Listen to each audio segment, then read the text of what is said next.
안녕하세요. 사랑하는 성도님, 영혼의 샘물, 은혜의 자료심을 축복합니다. 생명의 주님이 우리와 함께 하십니다.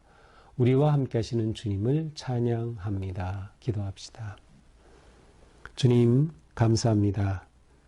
오늘 또 새날을 주시고 또한 생명의 말씀으로 초대하여 주시니 감사합니다.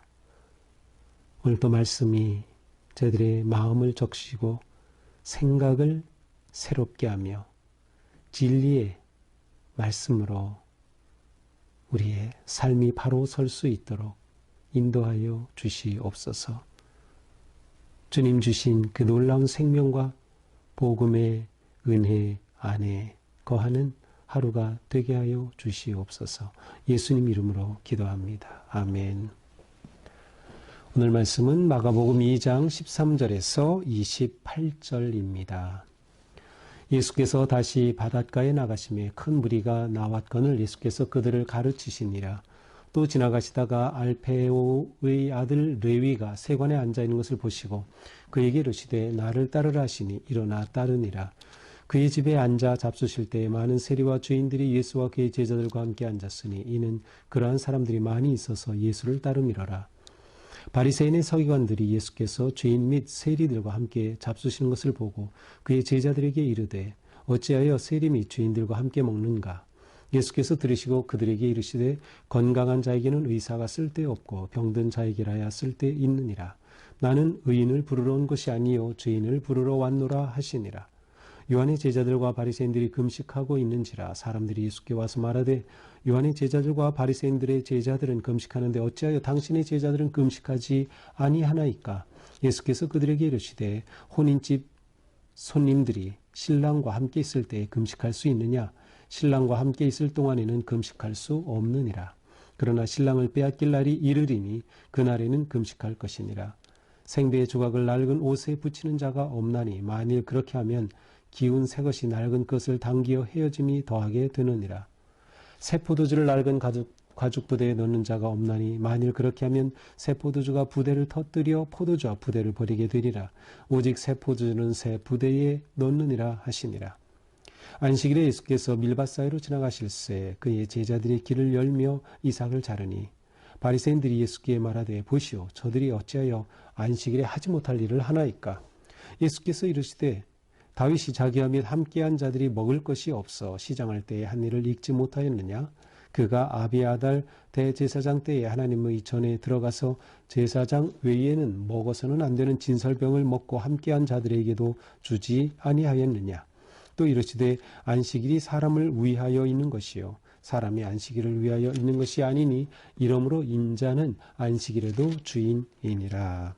아멘. 오늘 말씀 여러 가지 사건이 함께 있습니다. 예수님이 레위를 제자로 부르신 것, 금식에 관한 논쟁, 제자들이 안식일 이삭을 자른 그러한 이야기가 담겨 있죠. 자, 레위를 부르신 장면을 볼까요? 예수님이 바닷가에 나가심에 큰 무리가 왔거늘 그들을 가르치시니라. 여기서 바닷가는 갈릴리 호수죠. 바닷가에서 예수님이 말씀을 전하시고 많은 사람들이 따르고 그 말씀을 듣습니다. 그런데 또 지나가시던 예수님이 알페오의 아들 레위가 세관에 앉은 것을 보셨어요. 이곳은 가버나움입니다. 가버나움인데 가버나움은 이 지역에 관세청이 있었고 이곳에서 일하는 그러한 직원이 바로 이 레위였습니다. 그래서 세금을 받죠. 이 가버나움에서는 특히 일반적인 세금, 그래서 주민세, 토지세, 이러한 일반적인 세금뿐만 아니라 무역세와 관세를 징수하는 곳이 바로 이 가버나움에 있었어요. 지리적으로 그러한 그 경계 지역이 있었기 때문이죠. 바로 레위를 보신 예수님이 말씀하십니다. 나를 따르라, 나를 따르라. 예수님의 이 생명의 천국 복음의 길을 함께 걷자라는 초대입니다. 나를 따라와라. 이 복음의 길을 나와 함께 걷자 초청하시죠. 레위는 예수님의 초청을 받아들였어요. 그 증거가 무엇이죠? 15절이죠. 예수님이 그의 집에서 잡수실 때, 자, 이것을 보면 레위인은 예수님의 초청에 응답하고 예수님을 초대할 뿐만 아니라 그 집에서 잔치를 열었음을 알 수 있어요. 그리고 그 잔치에는 많은 친구들을 초대했습니다. 그곳에는 많은 세리와 죄인들이 있어요.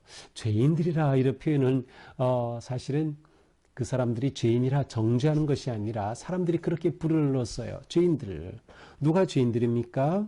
죄인들은 사실 율법을 어긴 자가 죄인이지요. 그런데 여기서 말하는 죄인은 아마도 각종 그러한 그 율법 규례, 특별히 장로들의 전통과 같은 그런 규례들이 있는데 그 규례를 지키지 않는 사람들, 또 부도덕한 그러한 사람들, 또 이방인들, 이러한 사람들을 지칭하는 그러한 명칭이 바로 죄인들이었어요.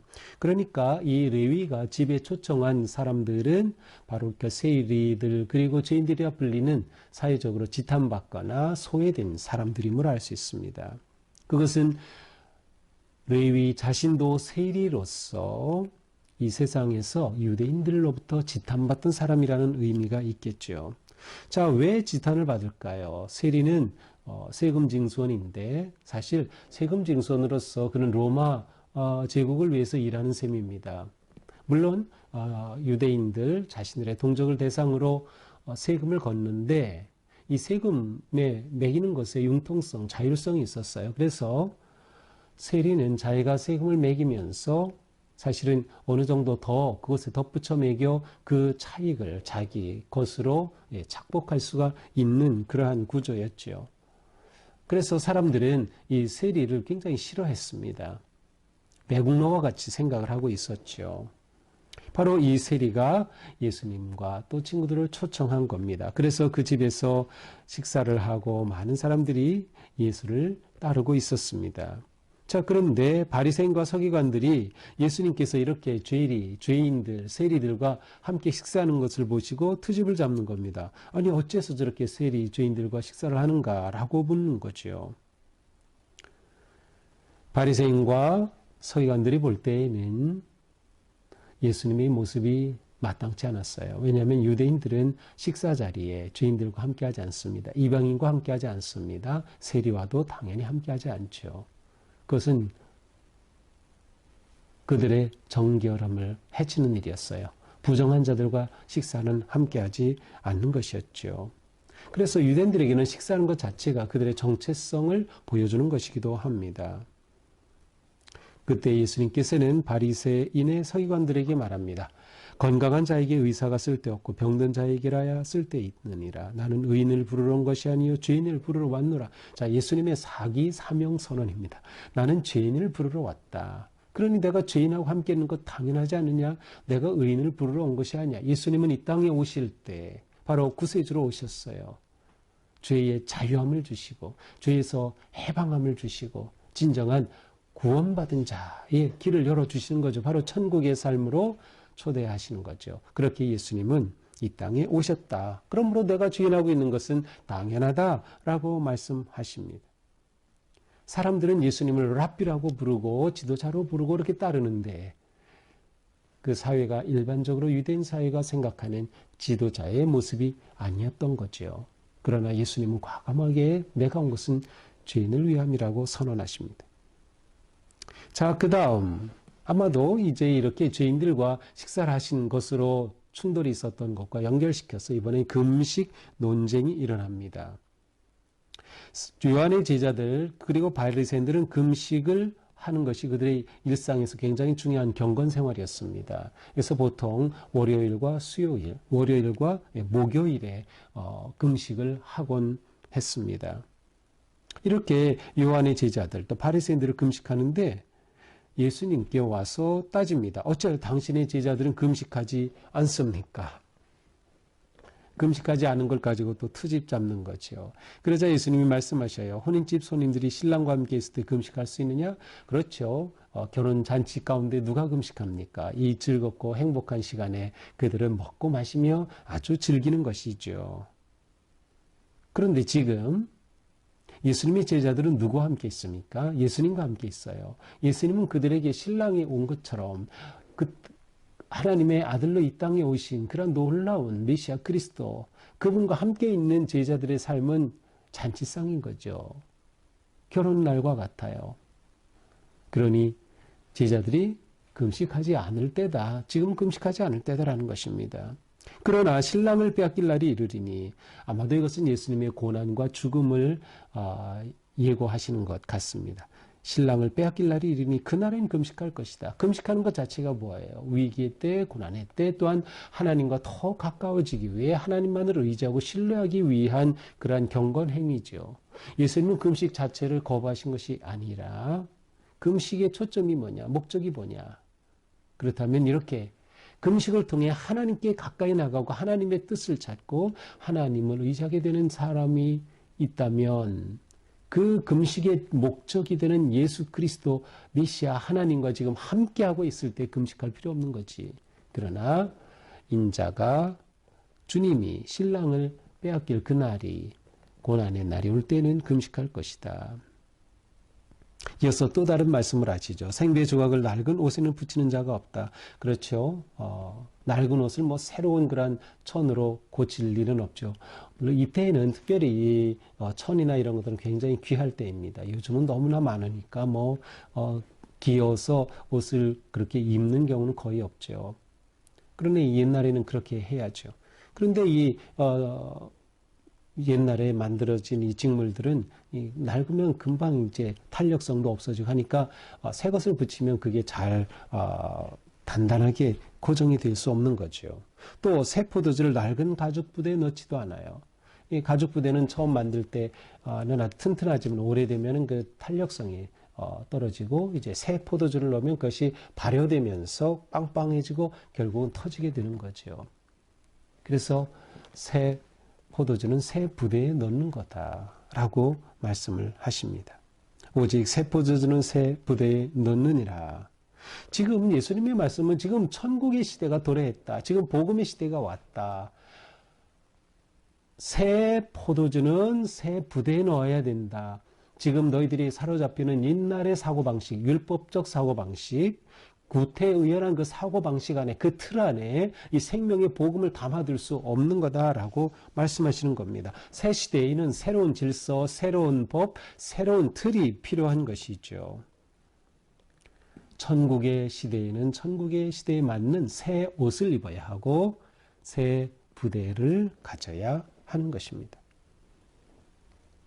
이어서 안식일 논쟁이 일어납니다. 어느 안식일에 예수님의 제자들이 밀 이삭을 잘랐습니다. 여기서는 이제 자르는 것으로만 나왔는데 이것은 추수 행위를 이제 말합니다. 그래서 이삭을 잘라서 비벼죠.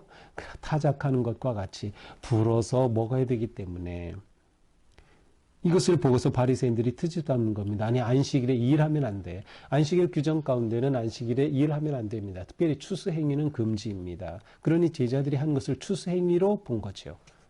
잘못했다는 거. 안식일을 지키지 않았다는 거죠. 그러자 예수님이 말씀하셔요.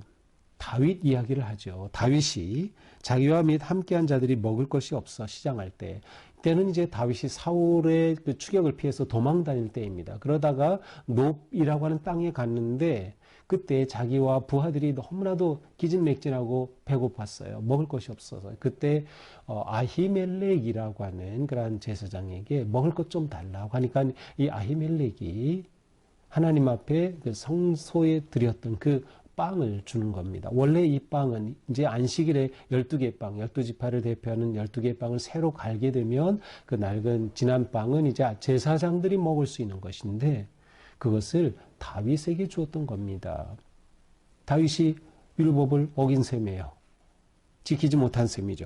그러나 사실은 의미적으로 따진다면 다윗은 이미 기름 부음 받은 자였기 때문에 한편으로는 그것을 받을 자격이 있는 셈이죠. 그러나 다윗이 그것을 자기가 먹은 게 아니고 같이 먹은 것. 그러니 이것을 예수님이 말씀하시는 겁니다. 이것 봐라. 이렇게 다윗이 제사장만 먹어야 하는 진설병을 먹은 것. 이거 뭐가 잘못되느냐라고 하십니다. 다윗 하면 유대인들은 꼼짝 못하죠. 다윗이 한 행동이라고 하면. 그러면서 말씀하시죠. 안식일이 사람을 위하여 있는 것이지 사람이 안식일을 위해 있는 것이 아니다. 그러므로 인자는 안식일에도 주인이다. 예수님이 안식일의 주인이신데 주인이신 예수님께서 제자들과 함께 지나시면서 못하실 일이 뭐가 있어요? 예수님이 하시는 건 다 그냥 안식일의 주인으로 안식일에 무슨 일이든 할 수 있는 거예요. 하지만 그 전에 하신 말씀, 사람이 안식일을 위해 있는 것이 아니고 안식일이 사람을 위해 있는 것이다. 이게 굉장히 중요합니다. 안식일을 보는 눈이 완전히 바뀐 거죠. 관점이 바뀐 겁니다. 생각이 바뀐 겁니다. 이렇게 보는 틀이 바뀐 것이죠.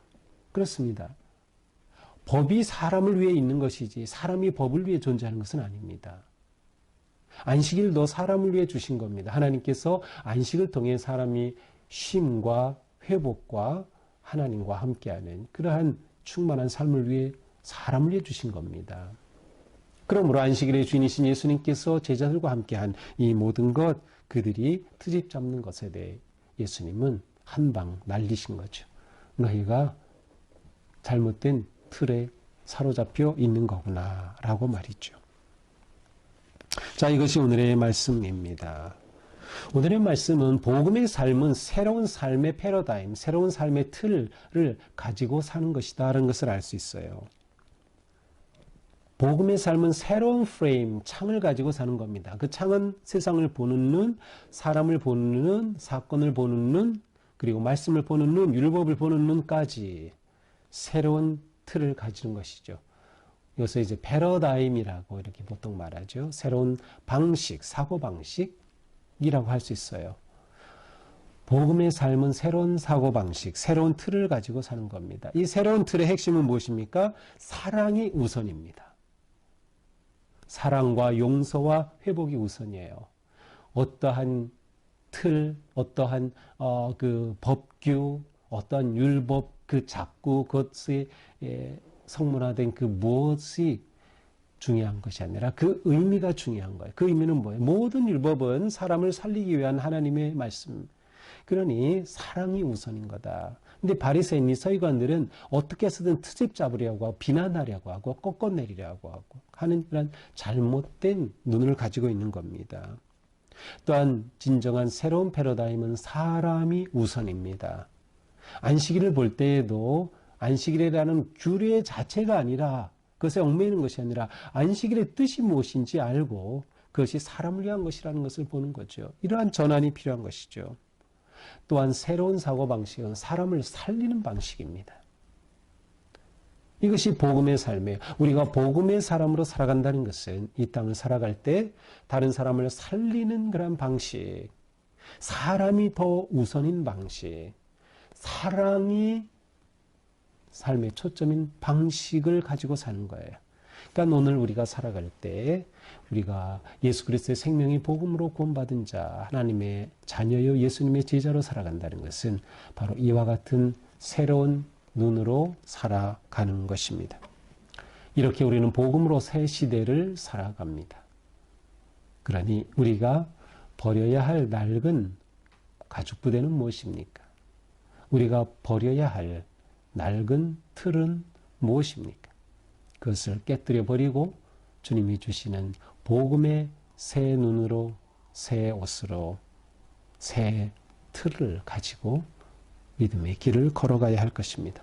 이렇게 될 때 죄인이 제자가 되고 금식이 잔치가 되는 복음의 삶이 열려지는 것이죠.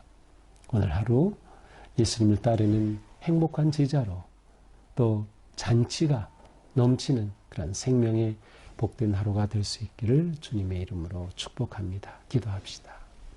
주님, 오늘 말씀을 통해 예수님이 우리에게 가져오신 자유와 해방과 치유와 회복의 놀라운 은혜를 발견합니다. 우리는 율법의 얽매인 자가 아니라 율법이 주는 하나님의 사랑을 힘입어 진정으로 하나님을 사랑하고 사람을 사랑하고 살리고 함께 일어나는, 그래서 예수 그리스도 안에서 누리는 참된 자유와 기쁨을 맛보는 천국 잔치의 삶을 살도록 인도하여 주시옵소서. 그래야 오늘 하루 우리의 삶이 주님의 은혜 안에 복되고 아름다운 삶, 누군가를 격려하고 살리며 복음으로 세워주는 그러한 하루가 되게 하여 주시옵소서. 예수님 이름으로 기도합니다. 아멘. 네, 오늘도 주님의 은혜 안에서 우리 삶이 이처럼 아름답고 행복한 하루가 되기를 축복합니다. 사랑합니다.